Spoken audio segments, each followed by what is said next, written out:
Bully gets arm broken after exposing girl's sports bra in front of everyone. An inspiring story by Heartfelt Tales. The gymnasium fell silent except for the sound of Maya Rodriguez's ragged breathing and the sickening crack that still echoed in everyone's ears. Tyler Morrison lay on the polished wooden floor, his arm bent at an unnatural angle, while Maya stood over him with tears streaming down her face and fury blazing in her dark eyes. What had started as another day of humiliation had just become the moment that would change everything. If you're enjoying this story of resilience and standing up to bullies, please hit that like button and subscribe to Heartfelt Tales for more inspiring content. Now, let me tell you how we got here. 3 months earlier, Maya had transferred to Westfield High as a junior, carrying nothing but a worn duffel bag, a heart full of dreams, and the weight of her family's financial struggles. Her father worked double shifts at the factory while her mother cleaned offices at night, all so Maya could attend a school with better opportunities. She was determined to earn a scholarship through academics and sports, particularly martial arts, which she'd been practicing since she was 8 years old. Maya had always been different. While other girls her age were experimenting with makeup and dating, she spent her afternoons at the community center's makeshift dojo, learning discipline, respect, and the art of self-defense from Mr. Chen, an elderly instructor who saw potential in the quiet girl with calloused hands and determined eyes. Martial arts wasn't just a hobby for Maya, it was her sanctuary, her confidence, and her path to a better future.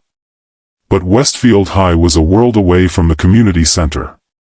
Here, designer clothes mattered more than character, and social media followers carried more weight than good grades.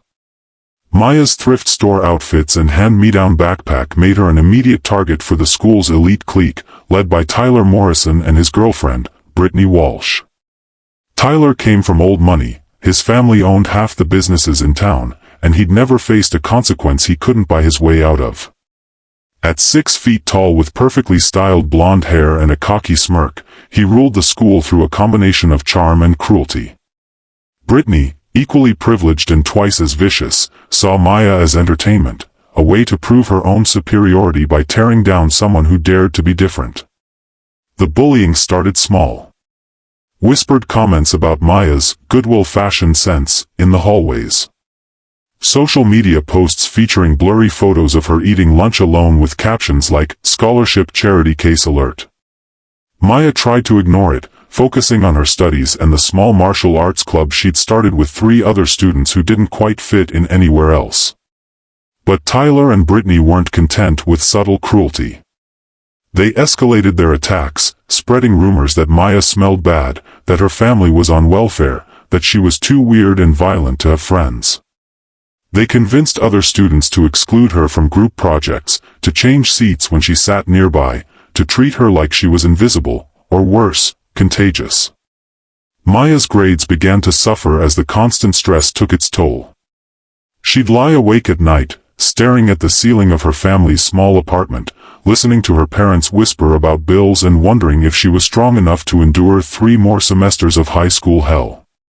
Some mornings, she considered telling her parents she wanted to transfer back to her old school, but she couldn't bear the thought of letting them down after they'd sacrificed so much. The breaking point came during a particularly brutal week in March. Maya had just aced a chemistry test that Tyler had failed, and his fragile ego couldn't handle being outperformed by someone he considered beneath him. He convinced Brittany to help him plan something that would put the scholarship girl in her place once and for all. That Friday, Maya was changing for gym class in the locker room when she realized she'd forgotten her regular gym shirt. She'd have to participate in just her sports bra and shorts, not uncommon for other girls, but Maya had always been self-conscious about the small scar on her shoulder from a childhood accident. She kept to herself, hoping to get through class without drawing attention. Tyler had been waiting for an opportunity like this. As the class gathered for dodgeball, he positioned himself with his phone ready. When Maya bent down to tie her shoelace, Tyler struck. He grabbed the back of her sports bra and yanked it upward, exposing her to the entire class while Brittany filmed the whole thing on her phone. "Look, everyone. Charity Case doesn't even wear real bras." Tyler shouted, laughing as Maya frantically tried to cover herself. The gymnasium erupted in cruel laughter and gasps of shock. Maya's face burned with humiliation as she stumbled backward, tears already forming in her eyes. But this time was different. This time, 3 months of suppressed anger, frustration, and pain came rushing to the surface like a dam bursting. Maya's martial arts training had taught her more than just physical techniques. It had taught her that she deserved respect, that she had the right to defend herself, and that sometimes, when all other options are exhausted, you have to stand up and fight back. As Tyler continued laughing and reaching for her again, something inside Maya snapped. All those hours of training, all that discipline and control, channeled into a single moment of perfect, devastating precision. She grabbed Tyler's extended arm, used his own momentum against him, and executed a technique Mr. Chen had shown her for emergencies only. The sound that followed, the sharp crack of breaking bone, silenced the entire gymnasium. Tyler's laughter turned to screams of pain as he realized what had happened. His arm hung at an impossible angle, clearly broken in 2 places. Brittany dropped her phone, her face pale with shock. The other students backed away, suddenly understanding that the quiet girl they'd tormented wasn't as helpless as they'd assumed. Coach Martinez rushed over, shouting for someone to call an ambulance while trying to assess Tyler's injury. Maya stood frozen, staring at what she'd done, tears streaming down her face. She'd never wanted to hurt anyone, but she couldn't take back what had happened, and deep down, she wasn't sure she wanted to. The aftermath was swift and brutal. Tyler's parents arrived at the hospital threatening lawsuits and expulsion.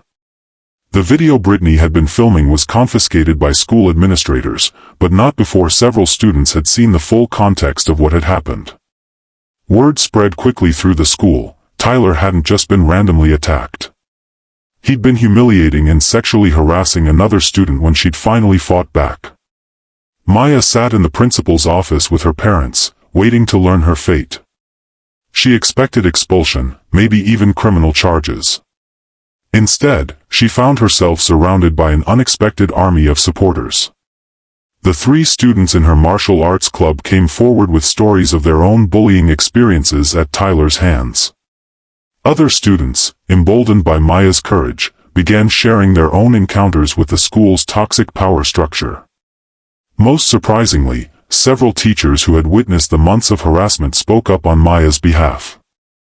Mrs. Patterson, the chemistry teacher, revealed that she'd been documenting Tyler's disruptive behavior and threats toward Maya for weeks.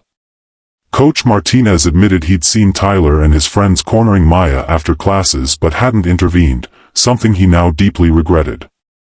The school board's investigation revealed a pattern of behavior that went far beyond typical teenage drama. Tyler and Brittany had been systematically targeting vulnerable students for years, using their family's influence to avoid consequences. The video evidence of the assault, combined with testimonies from dozens of students, painted a clear picture of what had really happened in that gymnasium.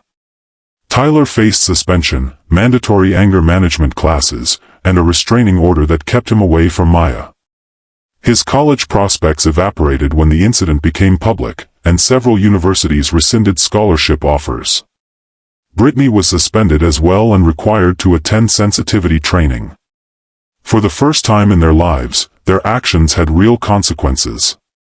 Maya, meanwhile, faced no criminal charges. The district attorney ruled that she had acted in self-defense against sexual assault. The school, faced with potential liability for allowing the harassment to continue, offered Maya a formal apology and additional resources, including counseling and a guarantee that she could complete her education without further interference. But the most remarkable change was in the school's atmosphere itself. Maya's stand had shattered the culture of silence that had protected bullies like Tyler for years. Students began reporting harassment instead of suffering in silence. The administration, embarrassed by the negative publicity, implemented new anti-bullying policies with real teeth. Maya's martial arts club grew from 3 members to over 30. Students who had once crossed the street to avoid her now sought her out, not because they feared her, but because they respected her courage. She became an inadvertent leader, someone who had proven that standing up to injustice was possible, even when the odds seemed impossible. The physical and emotional scars from that day never fully disappeared. Maya still struggled with anxiety about being in large groups, and she sometimes woke up from nightmares about Tyler's screams. But she also discovered strength she never knew she possessed. She learned that sometimes the right thing to do is also the hardest thing to do, and that standing up for yourself can inspire others to find their own courage. By senior year, Maya had not only recovered academically but excelled beyond her wildest dreams. She earned a full scholarship to study psychology, with plans to work with victims of bullying and abuse. Her martial arts skills earned her a spot on the university's competitive team, and she began teaching self-defense classes to younger students at the community center.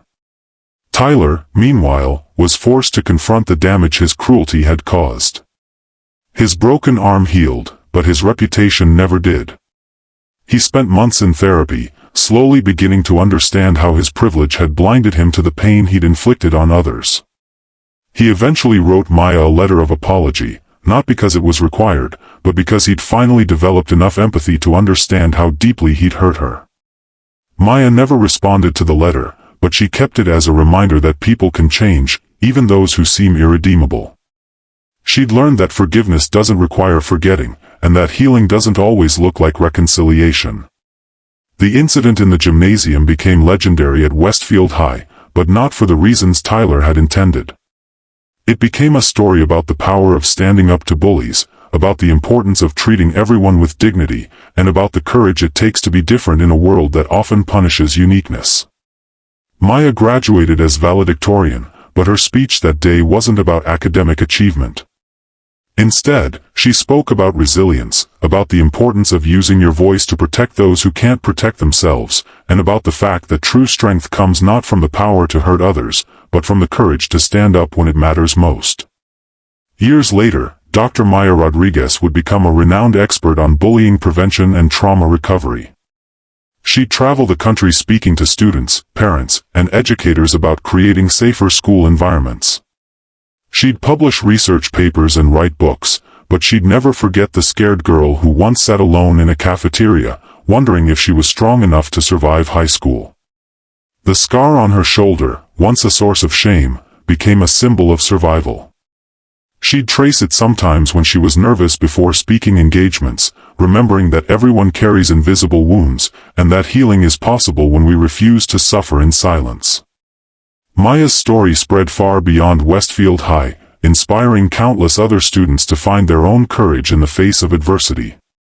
It became a reminder that sometimes, when all else fails, standing up and fighting back isn't just acceptable, it's necessary.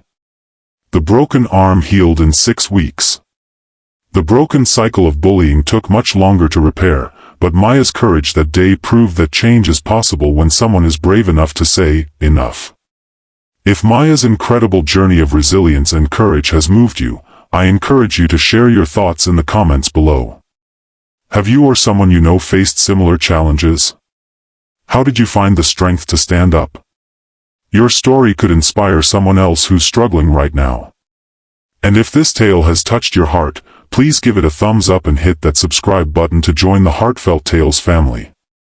Share this story with someone who needs to hear it, because sometimes we all need a reminder that we're stronger than we know.